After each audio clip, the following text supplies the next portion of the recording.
Okay. तर basically मी अगोदर सांगितल्याप्रमाणे इंट्राडे मध्ये जे आहे प्रत्येक जणांचं टार्गेट हेच असतं की मला जनरली प्रॉफिट करायचं आहे आणि त्या प्रॉफिट करण्याच्या हिशोबाने काहीतरी थिंकिंग काहीतरी स्ट्रॅटेजी त्यांच्याकडे असते.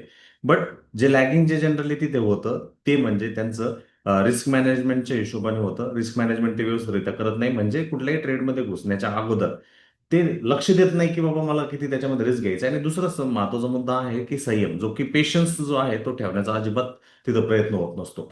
स्ट्रॅटर्जी ही एक अशी गोष्ट असते की 10 ट्रेड पैकी भले तुम्ही 7 ट्रेड विनिंग मध्ये आलेत, तर तुमचे 3 ट्रेड जे आहेत ते लुझिंग मध्ये जाणार आहेत आणि त्या लुझिंगच्या केसमध्ये तुमचं अतिशय कमी प्रमाणामध्ये गोष्ट होणं गरजेचं आहे. म्हणून हा पॉईंट नंबर 1 जो आहे तो महत्वाचा आहे. त्याबरोबर पॉईंट नंबर 2 सुद्धा अतिशय गरजेचा मुद्दा आहे की ज्याच्यामध्ये आपल्याला सर्व काही गोष्टी आपल्याला लक्षात ठेवत असतात.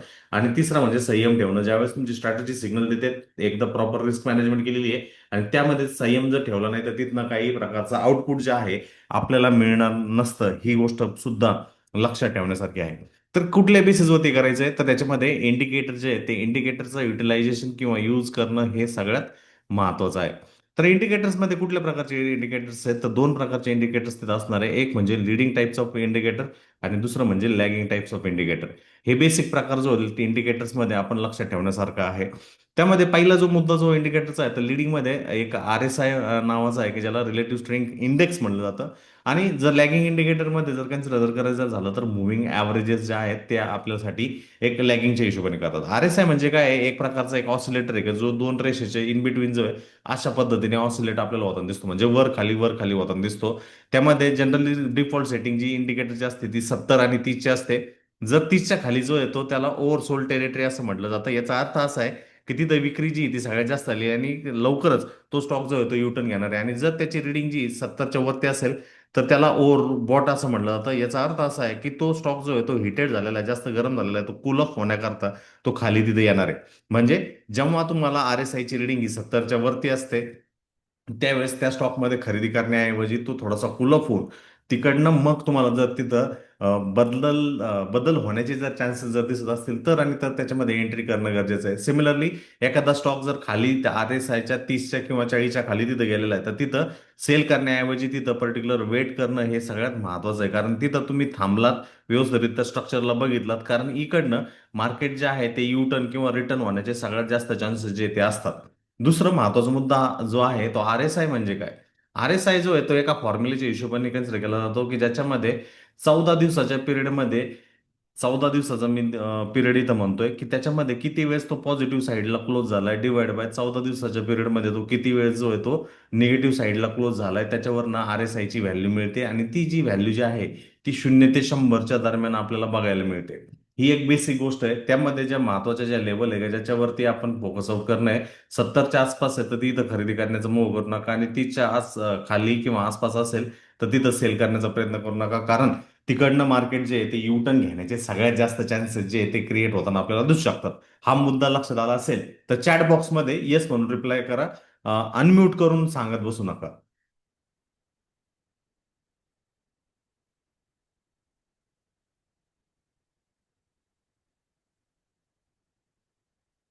4 जण आहेत, 4 लोकांचे कमेंट्स आले म्हणजे मला लक्षात येऊन जाईल की तुम्ही माझ्या बरोबर समजून घेऊ राहिलात आणि त्याच्यानुसार मग गोष्टी ज्या आहेत आपल्याला समजून येईल.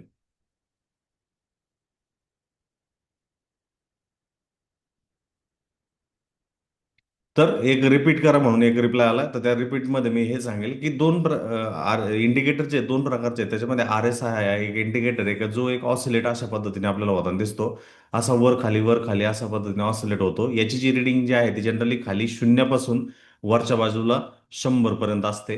तर याच्यामध्ये तो इन बिटवीन ऑसिलेट होतो. हा जो RSI जो कॅल्क्युलेट केला जातो तो RSI ची व्हॅल्यू जी आहे ते 14 दिवसाच्या पिरियडमध्ये तो किती वेळेस पॉझिटिव्ह साईडला क्लोज झालाय ते कॅल्क्युलेट केलं जातं डिवाइड बाय 14 दिवसांच्या पिरियडमध्ये तो किती वेळेस निगेटिव्ह क्लोज झालाय त्यानुसार RSI ची व्हॅल्यू जी आहे ती कॅल्क्युलेट केली जाते.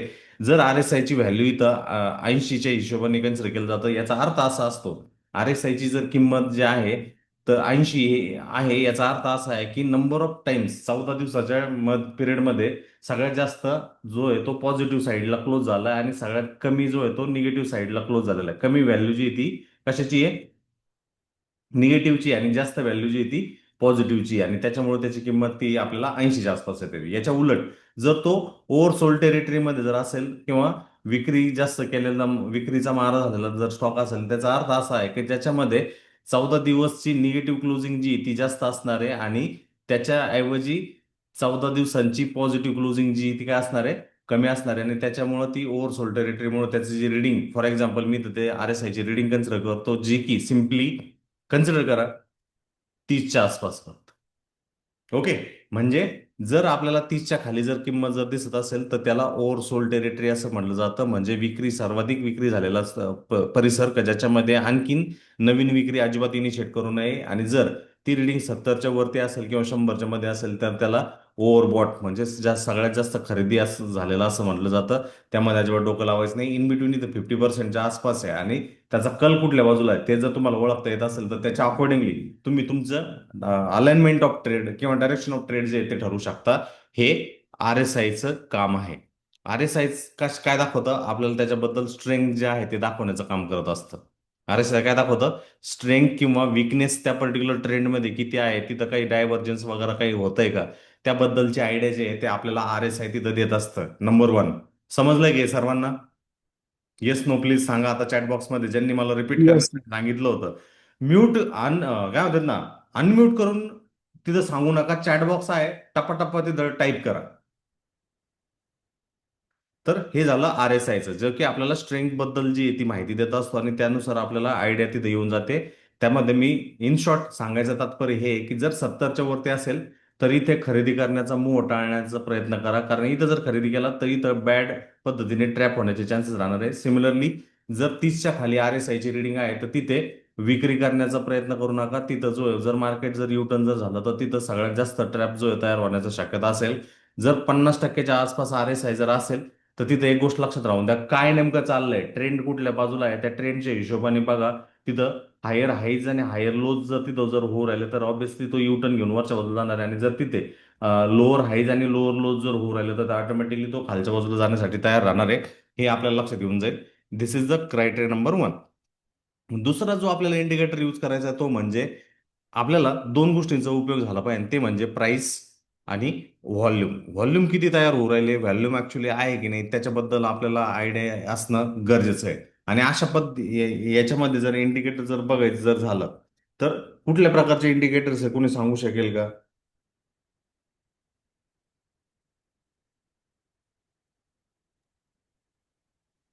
तर ते खाली व्हॉल्यूम बार येणार ना. ओके. तर प्राइस आणि व्हॉल्यूम बद्दल जर आपल्याला माहिती हवी जर असेल तर त्याकरता एक स्पेसिफिक इंडिकेटर जो होतो बनलेला आहे, ज्याला मनी फ्लो इंडेक्स असं म्हटलं जातं, जो की तुमच्या पर्टिक्युलर ब्रोकरच्या टर्मिनलमध्ये आहे, तो ऑलरेडी इन्स्क्राईब झालेला आहे, उपलब्ध आहे. तर हा मनी फ्लो इंडेक्स जो आहे हा एक प्रकारचा व्हॉल्यूम बेस्ड टेक्निकल इंडिकेटर आहे, जो की किंमत म्हणजेच प्राइस आणि ट्रेडिंग व्हॉल्यूम म्हणजे किती खरेदी विक्री झाली या दोन्हींचा वापर करून शेअरमध्ये खरेदी तथा विक्री कशा पद्धतीने केली जाऊ शकते त्याबद्दल माहिती देण्याचा प्रयत्न जो आहे तो आपल्याला सांगत असतो. याच्यामध्ये ह्या मनी फ्लो इंडेक्समध्ये सगळ्यात महत्त्वाचा जो वेटेज दिली जाते ते किमतीला आणि त्याच्यामध्ये किती व्हॉल्यूम तयार झाले त्याला जास्तीत जास्त जो आहे तो महत्त्व दिला जातो. आणि त्यावरनं आपल्याला त्यामध्ये खरेदीसाठी दबाव आहे का, विक्रीसाठी दबाव आहे का, ते आपल्याला लक्षात येऊन जातं. तर ह्या मनी फ्लो इंडेक्सचा वापर कशासाठी होतो? बेसिकली जो RSI मध्ये आपण शिकलो, जो की ओव्हरबॉट झोन्स कुठले आहेत, ओव्हरबॉट झोन म्हणजे सगळ्यात अधिक खरेदी कुठं झालेली आहे किंवा ओव्हरसोल्ड झोन कुठं झालेलं आहे त्याबद्दल माहिती असणं सगळ्यात महत्वाचं आहे, कारण त्यावरनं आपल्याला आयडिया येऊन जाते की हे नेमकं काय होतं. दुसरं, हा जो मनी फ्लो इंडेक्स जो आहे तो प्राइस रिव्हर्सल, किमतीचा जेव्हा केव्हा ट्रेंड जो आहे झालेला आहे आणि तो ट्रेंड डाऊन ट्रेंड मधून अप ट्रेंड मध्ये कन्वर्ट होणार आहे, त्यासाठी आपल्याला ट्रेंडमध्ये बदल ज्यावेळेस होणार असेल तो ओळखण्यासाठी होतो. आणि त्याबरोबरच आणखीन एक RSI सारखाच आपण इथं डायव्हर्जन जो आहे तो शोधू शकतो. आता ह्या इंग्लिश शब्द डायव्हर्जनचा अर्थ काय आहे तो तुम्हाला मी सांगतो. डायव्हर्जन्स म्हणजे किंमत एका दिशेला चालली आहे आणि व्हॉल्यूम जे आहे, किंमत मी म्हणेल अप साईडला चालली आहे, परंतु व्हॉल्यूम जे आहे ती खालच्या बाजूला चालली आहे. आणि जर अशा पद्धतीने एकमेकाच्या विरोधात ते जर जात असेल तर त्या स्थितीला डायव्हर्जन्स असं म्हटलं जातं. आणि ह्या केसमध्ये मनी फ्लो इंडेक्स जो होतो अतिशय महत्वाचा रोल प्ले करताना आपल्याला दिसू शकतो. जे RSIच्या बाबतीत शिकलो आपण तेच इथं आपल्याला लक्षात येत आहे. RSI मध्ये डायव्हर्जन्स बघायला भेटतो, प्राइसमध्ये रिव्हर्सल बघायला भेटतो आणि ओव्हरबॉट आणि ओव्हरसोल्ड झोन याच्यामध्ये RSI आणि मनी फ्लो इंडेक्स या दोघांमध्ये बघायला भेटतं. फक्त ऍडिशनली RSI जो आहे तो पर्टिक्युलर त्या ट्रेंडची ताकद किती जबरदस्त आहे किंवा किती वीक आहे त्याबद्दल आपल्याला माहिती देत असतो. परंतु हा MFI शॉर्ट फॉर्म मध्ये ह्या मनी फ्लो इंडेक्सला MFI म्हटलं जातं, का ज्याच्यामध्ये किंमत आणि व्हॉल्यूम म्हणजे किती देवाणघेवाण झालेली आहे त्यानुसार जे आहे ते आपल्याला काढले जाते. तर सगळ्यात महत्त्वाचा मनी फ्लो इंडेक्स बद्दल आपल्याला बेसिक माहिती असणं गरजेचं आहे. मनी फ्लो इंडेक्सला मी इथं शॉर्ट फॉर्म मध्ये MFI म्हणतोय, कारण पुन्हा एकदा त्याची रिडिंग जी आहे ती 0 ते 100च्या दरम्यान ह्या मनी फ्लो इंडेक्सची व्हॅल्यू असते. याच्यामध्ये कुठल्या गोष्टींच्या आधारे हा मनी फ्लो इंडेक्स मोजला जातो, त्यामध्ये पहिली जी गोष्ट जी महत्वाची आहे ती आहे टिपिकल प्राइस. टिपिकल प्राइसवरनं आहेत ह्या मनी फ्लो टिपिकल किंमत किंवा टिपिकल प्राइस असं म्हटलं तर हा टिपिकल प्राइसवरनं त्याची किंमत काढली जाते, ज्याच्यामध्ये आपण जे हाय, लो आणि क्लोज डिवाइड बाय 3 केलं जातं, जे की आपण पाय मध्ये सुद्धा मेन पाय जर आपल्याला काढायचा असेल तर त्यासाठी सुद्धा हाच फॉर्म्युला जो आहे तो युटिलाइज होतो, जर तुम्ही व्यवस्थितरित्या फ्लोअर पाय वॉट्सला किंवा फिबोनाकी पाय वॉट्सला व्यवस्थितरित्या तिथं जर वापरला असेल तर. दुसरं दुसरा जो मुद्दा जो यूज केला जातो त्यामध्ये रॉ मनी फ्लो जो आहे तो उपयोग केला जातो. रॉ मनी फ्लो मध्ये तो कसा काढला जातो तर त्यासाठी फॉर्म्युला जो आहे तो बेसिकली ह्या पद्धतीने आहे, का ज्याच्यामध्ये ही टिपिकल जी प्राइस तुम्ही वरती काढली जी की हाय प्लस टिपिकल किंमत किंवा प्राइस आणि हिला गुणले केलं जातं व्हॉल्यूमने. मनी फ्लो इंडेक्स काढण्यासाठी पहिली जी स्टेप जी आहे ती टिपिकल किंमत काढली जाते, की जी फ्लोर पाय वॉटचा पाय वॉट काढला जातो. सिम्पली याला पाय वॉट सुद्धा आपण म्हणू शकतो. सेकंड स्टेप जे आहे, एकदा टिपिकल किंमत कळली की रॉ मनी फ्लो आपल्याला टिपिकल किंमतला गुणिले व्हॉल्यूमने केलं जातं. आणि तिसरा जो पर्टिक्युलर पॉईंट जो आहे त्याच्यानुसार आपल्याला पॉझिटिव्ह किंवा निगेटिव्ह डायव्हर्जन्स कशा पद्धतीने होऊ राहिलाय त्याबद्दल माहिती जी आहे तिथनं आपल्याला मिळून जाते. निगेटिव्ह मनी फ्लो जो आहे तो आपल्याला तिथं भेटून जातो. जर हा निगेटिव्ह साईडला आहे म्हणजे तो आय गेस 30च्या खाली आहे तर ऑब्व्हियसली तो एक ओव्हरसोल्ड टेरिटरीमध्ये, आणि जर तो 70 किंवा 80च्या वरती आहे तो तो एक पॉझिटिव्ह टेरिटरीमध्ये तो लक्षात केला जातो. आणि जसं मी अगोदर सांगितलं की हा मनी फ्लो इंडेक्स जो आहे तो 0 ते 100च्या मध्ये केलं जातं. आणि हा मनी फ्लो जर चेक करण्याकरता इथे डायव्हर्जन्स जो आहे तो उपयोगात आणला जातो. डायव्हर्जन्स म्हणजे किंमत आणि व्हॉल्यूम जे आहे ते एकमेकाच्या विरोधात, म्हणजे प्राइस किंवा किंमत वरती जाते तर व्हॉल्यूम जी ती खाली जाते. किंमत जर खाली जाते तर व्हॉल्यूम जो आहे तो वरच्या बाजूला आपल्याला जाताना दिसतो, आणि त्याच्यामध्ये हा मनी फ्लो इंडेक्स जो आहे तो आपल्याला काम करताना दिसू शकतो. आता दुसरं जे पुढचं जे महत्व याचं स्क्रीनशॉट काढून घ्या आणि तुमच्याकडे एक नोंदवही हवी. हे जे इंडिकेटर्स बद्दल आपण माहिती लिहितोय ती माहिती तुमच्या नोंदवहीमध्ये नोंद करून घ्या. मी पुन्हा पुन्हा त्या गोष्टी ज्या आहेत त्या परत परत, या बेसिक गोष्टी आहेत या पुन्हा परत सांगणार नाही. तुम्हाला त्याच्याबद्दलचं नॉलेज जे असणं सगळ्यात महत्वाचं आहे. ओके. मनी फ्लो इंडेक्स स्क्रीनशॉट काढून झाला असेल तर मला चॅट बॉक्समध्ये झालाय म्हणून असं मेसेज टाका.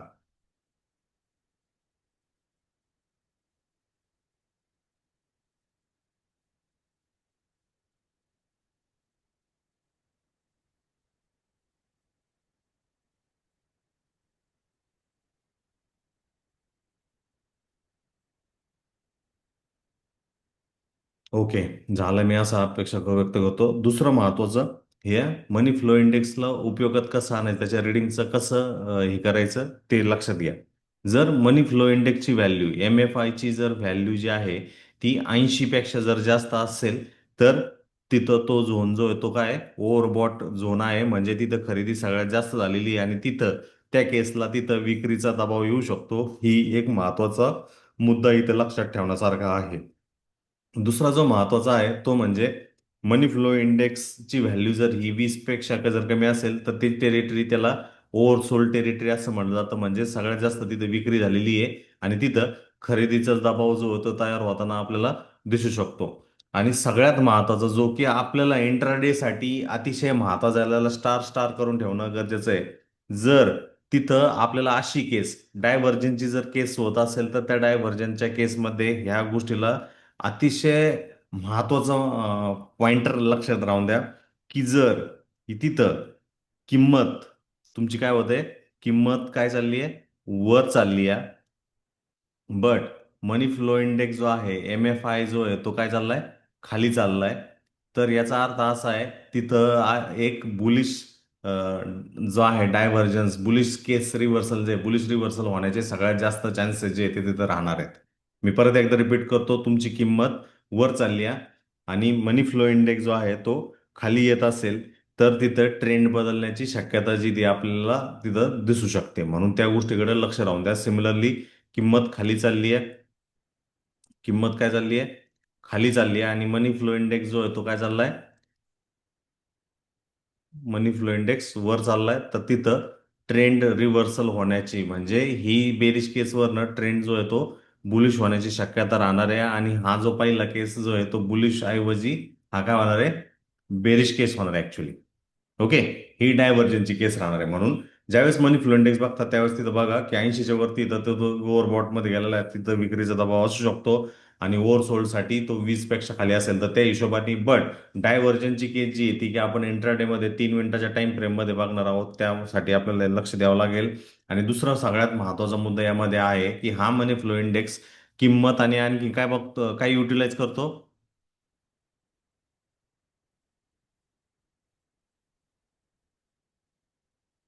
किंमत आणि व्हॉल्यूमचा उपयोग जो आहे तो लक्षात येऊ शकतो. म्हणून त्यामध्ये आपल्याला सगळ्यात ऑब्विसली अंडरस्टँडिंग ठेवणं गरजेचं आहे. तर याची सुद्धा एक स्क्रीनशॉट काढून घ्या प्लीज.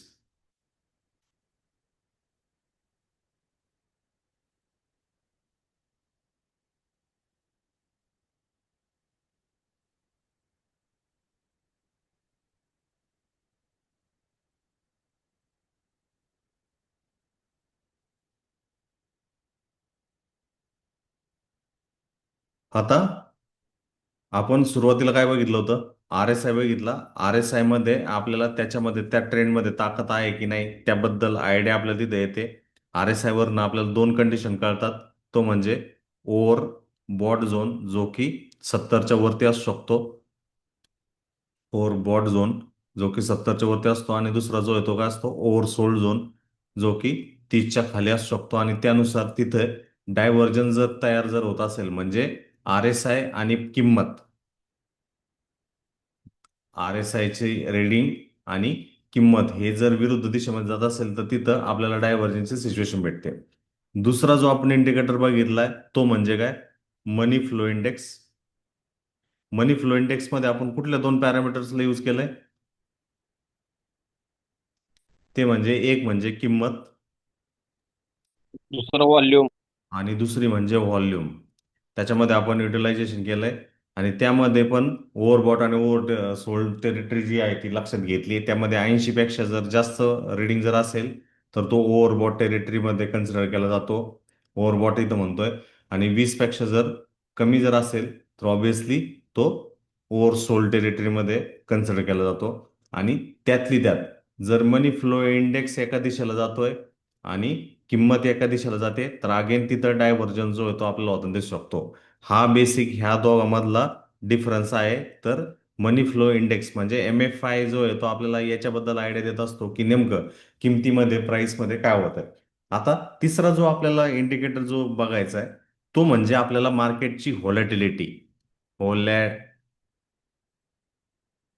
व्हॉलॅटिलिटी बद्दल माहिती असणं गरजेचं आहे. मार्केटमध्ये किती व्हॉलॅटिलिटी तयार झाली त्याच्याबद्दल आयडिया जर असेल तर ऑब्व्हियसली आपण ह्या दोन्ही डायव्हर्जनचा जे की एकाच दिशेमध्ये आपल्याला दाखवत असेल तर त्या ऑपॉर्च्युनिटीचा, त्या संधीचा एकदम व्यवस्थितरित्या फायदा जो आहे तो उठवू शकतो.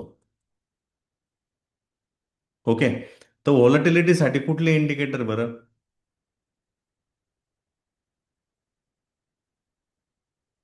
तर त्या व्हॉलॅटिलिटीसाठी जे आहे तर त्याला बीबी बँड जे ते उपयोगात येतात. म्हणजे बोलिंजर बँड जे आहेत त्या केसमध्ये आपल्याला उपयोगात येऊ शकतात.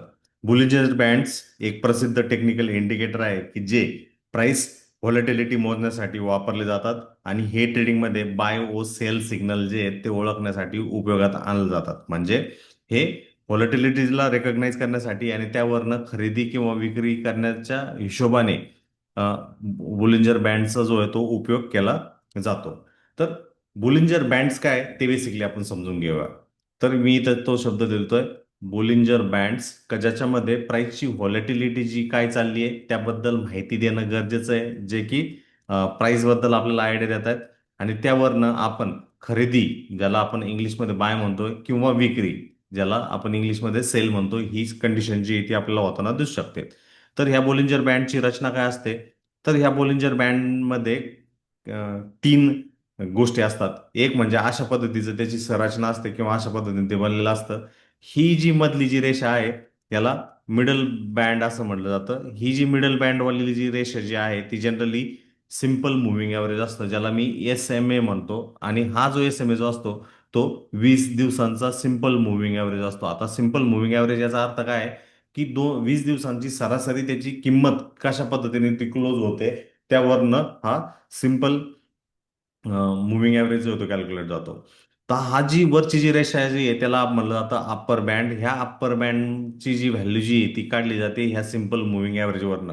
सिम्पल मुव्हिंग ॲव्हरेजवरनं काढणं म्हणजे काय आहे की सिम्पल या अप्पर बँडची व्हॅल्यू जर काढायची असेल तर त्यामध्ये सिम्पल मुव्हिंग ॲव्हरेज अधिक 2 गुणिले SD स्टँडर्ड डिव्हिएशन जे आहे ते असं केलं जातं. आणि जो लोअर बँड जो आहे तो उलट्या दिशेमध्ये कॅल्क्युलेट करण्याकरता सिम्पल तिथं केला जातो सिम्पल मुव्हिंग ॲव्हरेज, जो की 20 दिवसांचा अधिक, सॉरी, इथं अधिक ऐवजी वजा असतं. आणि 2 गुणिले सिम्पल स्टँडर्ड डिव्हिएशन. आता तुमच्या मनामध्ये प्रश्न आला असेल, हा SD म्हणजे काय? SD म्हणजे ही अशी एक गोष्ट आहे की ती प्रोबॅबिलिटी काढते. जर मला 0 ते 100 मध्ये ह्या स्टँडर्ड डिव्हिएशन काढायचं असेल तर, म्हणजे एक आपण कन्सिडर करूया की एका वर्गामध्ये 100 मुलं आहेत आणि सगळ्यांनी इंग्रजीचा पेपर दिलेला आहे.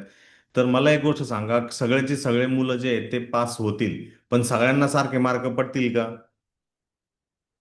सगळ्यांना सारखे मार्क पडणार नाही. काही मुलांना 40 मार्क पडतील, काही मुलांना 80 मार्क्स पडतील, काही मुलांना 50 मार्क पडतील, काही मुलांना 85 मार्क पडतील, काहींना 95 पडतील. बट सगळ्यात जास्त जिथं फ्रिक्वेन्सी असणार म्हणजे ॲव्हरेज जी व्हॅल्यू जी असणार तिथं आपल्याला तो स्टँडर्ड डिव्हिएशन जो आहे तो बघायला मिळेल. म्हणजे तो एक अशा पद्धतीचा व्हॅल्यू आहे की प्रोबेबिलिटी इथं आपल्याला कळते की मॅक्स व्हॅल्यू, जास्तीत जास्त व्हॅल्यू जी आहे ती कुठं तयार होते त्याच्याबद्दलची प्रोबेबिलिटी स्टँडर्ड डिव्हिएशन जो आहे तो आपल्याला देत असतो. आणि ह्या स्टँडर्ड डिव्हिएशनला कॅल्क्युलेट करण्याकरता एक स्पेसिफिक जो आहे तो फॉर्म्युला असतो. आणि जनरली स्टँडर्ड डिव्हिएशनच्या नुसारच मार्केटमध्ये व्हॉलॅटिलिटीची प्रिडिक्शन जी आहे ती होताना आपल्याला दिसते, आणि त्या गोष्टीला आपण चेक करणं सगळ्यात महत्वाचा मुद्दा आहे. म्हणून ESDचा उपयोग जो होतो अशा पद्धतीने होतो. बॉलिंजर बँड आपण जसं म्हणलं की प्राइस मधली व्हॉलॅटिलिटी कॅल्क्युलेट करण्याकरता होती. तर त्या बॉलिंजर बँडची तीन रेषांची संरचना असते. त्या गोष्टींपासून बनलेला असतो.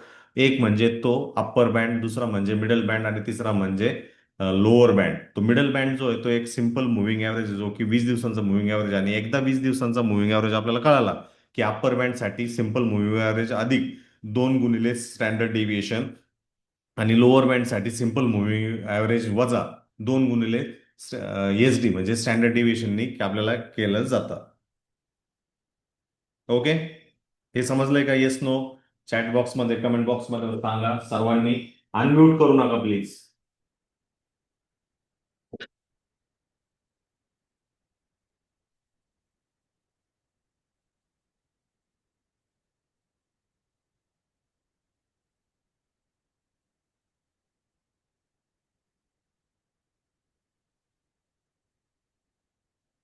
ओके, आता ह्या स्टँडर्ड डिव्हिएशनचा उपयोग काय आहे की जो व्हॉलटिलिटी आपल्याला दाखवतोय, ज्यावेळेस आपल्याला जर बॉलिंजर बँड जर काढायचं जर झालं तर त्याच्यामध्ये तुम्ही इंडिकेटर्स मध्ये जावा, तिथं बॉलिंजर बँड जो आहे तुम्ही ऑन करू शकता. जसं की 3 मिनिटाच्या टाइम फ्रेममध्ये मला इथं बॉलिंजर बँड तिथे दिसत आहेत. जसं मी सुरुवातीला सांगितलं त्या तीन रेषा, ही जी मधली जी रेषा जी आहे त्याला मिडल बँड असं म्हटलं जातं, जो की एक सिम्पल 20 SMA ची व्हॅल्यू जी आहे ती आपल्याला इथं दिसते. जर वरच्या बाजूपाशी जर किंमत जर जाते तर जनरली त्याला ओव्हरबॉट झोन असं म्हटलं जातं. म्हणजे तिथे खरेदी जी आहे ती सगळ्यात जास्त झालेली आहे असं कळतं. आणि ज्यावेळेस किंमत जी आहे लोअर बँडपाशी जाते त्याला ओव्हरसोल्ड झोन म्हटलं जातं. म्हणजे तिथून किंमत जी आहे ती आता एक युटर्न घेण्याकरता तयार आहे असं सांगितलं जातं. आणि जर हे सर्व तिन्ही बँड जे आहेत एकाच ठिकाणी जर येत असेल त्याला त्या सिच्युएशनला स्क्वीज असं म्हटलं जातं. म्हणजे तिथं त्याच्यानंतर एक आयदर वरच्या बाजूला किंमत एक्सप्लोड होण्याची किंवा खालच्या बाजूला एक्सप्लोड होण्याची शक्यता जी आहे ती सगळ्यात जास्त आपल्याला होताना दिसून जाते. बट जर ते तिन्ही मुव्हिंग बँड जे आहेत ते एकमेकापासून दूर जात आहेत तर तिथं एक पॉसिबिलिटी आहे, एक साईडवेज किंवा व्हॉलटिलिटी मूव्ह जी आहे, हाय व्हॉलटिलिटी मूव्ह होण्याचे सगळ्यात जास्त चान्सेस, शक्यता जी ती आपल्या होताना दिसून जाते. तर 3 सिच्युएशन मी सांगितल्या आहेत, की जर किंमत लोअर बँडपाशी येतं तिथं खरेदी करणं हे एक शहाणपणाचं लक्षण असतं. सब्जेक्टेड टू तुम्हाला काहीतरी आयडिया असणं गरजेचं आहे. जर तो किंमत किंवा प्राइस जी आहे ती वरच्या बँडपाशी येतं तिकडंच विक्री करणं हे समजूतपणाचं लक्षण असतं. आणि तिसरं, जर हे तिन्ही बँड्स एकाच्या शेजारी जर आलेले त्याला स्क्वीज म्हणजे दाबून ठेवणे असं म्हणतो, आणि त्याच्यानंतर एक ब्रेकआउटची चान्सेस किंवा शक्यता जी आहे ती सगळ्यात जास्त आपल्याला होताना तिथं दिसू शकते. आता महत्वाचा मुद्दा हा आहे की जेव्हा केव्हा तुम्हाला हे तिन्ही बँड्स एकमेकाच्या जवळ दिसतात ती एकदम बेस्ट ऑपॉर्च्युनिटी तुमच्यासाठी राहणार आहे. त्यामध्ये तुम्ही त्याकडे लक्ष देणं एक बेस्ट सिच्युएशनच्या हिशोबाने राहणार आहे. आता या तिन्हींचा आपल्याला उपयोग कसा करायचा मी पुन्हा एकदा तुम्हाला रिकॉल करून देतो, मग तुम्हाला तिथं लक्षात येऊन जाईल. तर आतापर्यंत आपण 3 इंडिकेटर बघितला. पहिला जो इंडिकेटर जो होता तो RSIचा होता. RSI वरनं आपल्याला तो स्टॉक ओव्हर मध्ये आहे की ओव्हर सोल्ड मध्ये आहे याकडे आपलं लक्ष द्यायचं, आणि त्यामध्ये जर डायव्हर्जन जर होऊ राहिलं तर त्याकडे लक्ष द्यायचंय. दुसरा जो इंडिकेटर आपल्याला यूज करायचा आहे तो म्हणजे मनी फ्लो इंडेक्स. त्या मनी फ्लो इंडेक्सनुसार आपल्याला आयडिया येऊन जाईल की नेमकं प्राइसमध्ये काय तिथं रिॲक्शन होते, आणि तिथं प्लस डायव्हर्जन्स म्हणजे एकमेकाच्या विरुद्धार्थी जर दिशेमध्ये जर ते कोणी जर जात असेल तर ते बघणं गरजेचं आहे. आणि तिसरं जे आहे जे की प्राइसची व्हॉलॅटिलिटी बद्दल आपल्याला तिथं आयडिया येईल, आणि ती एकदा व्हॉलॅटिलिटी जर आयडिया आपल्याला तिथं आली तर ऑब्व्हियसली तिकडनं आपण त्याला स्पॉट जे आहे ते व्यवस्थितरित्या करू शकतो. ओके, समजलं हे? येस नो म्हणून मला चॅट बॉक्समध्ये रिप्लाय करा.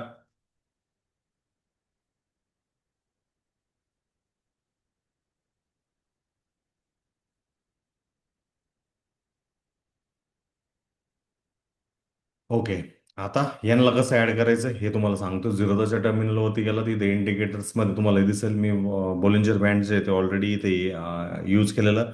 आता मनी फ्लो इंडेक्स जो आहे तुम्हाला हे करायचा आहे. मनी फ्लो इंडेक्स मी इथे ऍड करतोय, आणि त्याबरोबरच मला आणखीन एक इंडिकेटर यूज करायचा आहे तो म्हणजे RSI, रिलेटिव्ह स्ट्रेंथ इंडेक्स. हे तिन्ही इंडिकेटर ऍड केले, झालं. इथं मला ते जर सेव्ह करायचंय, मी सेव्ह इंडिकेटर टेम्पलेट म्हणलो तर त्यांना तिघांना नाव देऊ शकतो, ज्याला मी MFI म्हणतोय, अधिक RSI अधिक BB, आणि रिमेंबर इंटरवल म्हणून म्हणतोय, त्याला मी नाव दिलं आणि सेव्ह म्हणतो. ते कुठून उघडायचं? इथं गेलात, इथं दिसेल तुम्हाला. ओके, 4 स्टार जे असतात तिकडनं तुम्ही ते रिकॉल करू शकता, म्हणजे चेंज जो आहे तो तुम्ही तिथं करू शकता. काही काही ठिकाणी ते इंडिकेटरची व्हॅल्यू जी तुम्हाला तिथं काही काही केसमध्ये तिथं दिसणार नाही, किंवा ती जी ती ॲव्हरेज आउट होताना आपल्याला तिथं दिसणार नाही.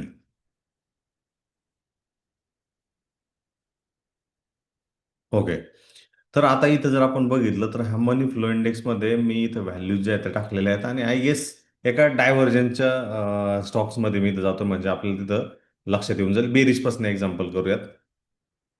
सर इंडिकेटर दिसत नाही आहे पण हम्म?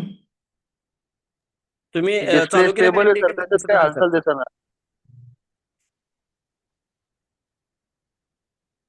दिसतंय का आता? नो. डिस्प्ले स्टेबल आहे सर, त्याच्यात काही मुवमेंट होईना वर आले. डिस्प्ले स्टेबल आहे. ओके, मी परत एकदा याला स्टॉप शेअर करतो आणि पुन्हा एकदा शेअर करतो. ओके,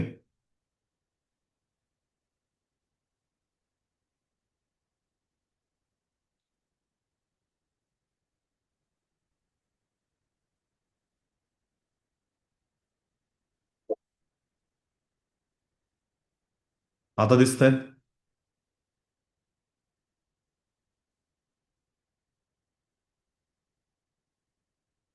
दिसतंय का? होय सर, दिसते आता. तर याच्यामध्ये जर व्यवस्थित जर ऑब्झर्व जर तुम्ही जर केला असाल तर 3 मिनिट टाइम फ्रेममध्ये मी इथं आलोय.